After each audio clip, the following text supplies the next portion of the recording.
Okay, hi, and welcome back to our little series about Venetian plaster tips and tricks. Today we're going to look into the waxing application. And in front of us here we have a nice polished classic. This is the smooth Grisello finish that we apply with the Venetian plaster. And if you notice, if we can get a tighter shot on this, maybe you can see you have a decent amount of high and low color to your finish. Now this is a natural occurrence, and this is going to happen to you especially if you're working with dark colors. The reason is because the areas that have received the least amount of compression, and you can see them here, some of these lower areas, those are the areas that are going to polish up the least. And the fact that they polish up the least also creates a lighter variation of that same color. This is a single color that was applied, using our traditional Venetian plaster polishing, compressing. And so this is a signature look, that kind of high-low contrast of color. However, especially when you get into the darker colors, it can become somewhat problematic. So I'm going to show you a little trick. One of the things you have to be a little bit careful with when you use this wax is it can tend to have just a little bit of a whitening effect, just because there's, especially when you're working with dark colors, there can be what they call ghosting. You can get just a little whitening. So it's never a bad idea, especially when you're working with dark colors, to just put a tiny bit of pigment into your material. That will counteract that ghosting when you have a little bit of pigment in your wax. But we're going to take just a little bit of the same pigment that was used to actually tint the plaster finish that we did, and we're going to just add that to our wax. And if you notice, I'm being very conservative, because while this is a great solution to helping some of those lighter areas go consistent, if you over tint it, it can flip-flop in the other direction, and your lightest areas, because your lightest areas are a little less porous, they're going to absorb a little more of the wax, and so they're also, when you tint it, they're going to absorb a little more of the color. So just be very careful.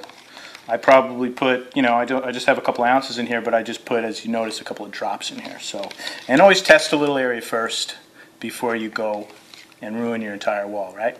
Okay, so back to our little sample board here of our classic, Marmarino classic Venetian plaster application. Again, let's look at the light to dark inconsistencies and just see the overall pattern. And I would classify this as a good but not a flawless application. And I think this is, until you get really good, this is probably the type of application you'll end up doing.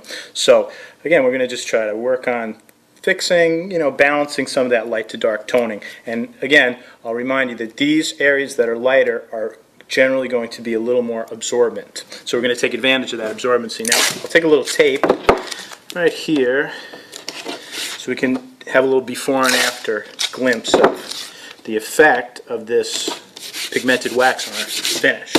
So here's our pigmented beeswax, and we're just going to go ahead and apply. Oops. So that wax will just be applied over the whole surface. Okay, so we're just wiping off the excess here, and our next shot will be in a few minutes, 5-10 minutes after this dries out. Okay, that was about 10 minutes, and the board is completely dry now, and the final step would actually be just a little more of a vigorous polish, just kind of like you're polishing your car. And if you can see I have a really nice high sheen on there. Now what you'll see, you still see some contrast, you still see that traditional Venetian plaster high-low color change, but if we come back to that initial area of the board, you might want to get a real tight shot on that, but you can see that there was quite a bit more light to dark contrast from our original finish before we tinted our wax to our final finish. And we probably could have pushed that color, bumped that color up even a little bit more to pigment these lighter areas just a little bit darker, but I'm pretty satisfied with that, and that's cut our contrast, I would say, if I just had to guesstimate, about 50% at least.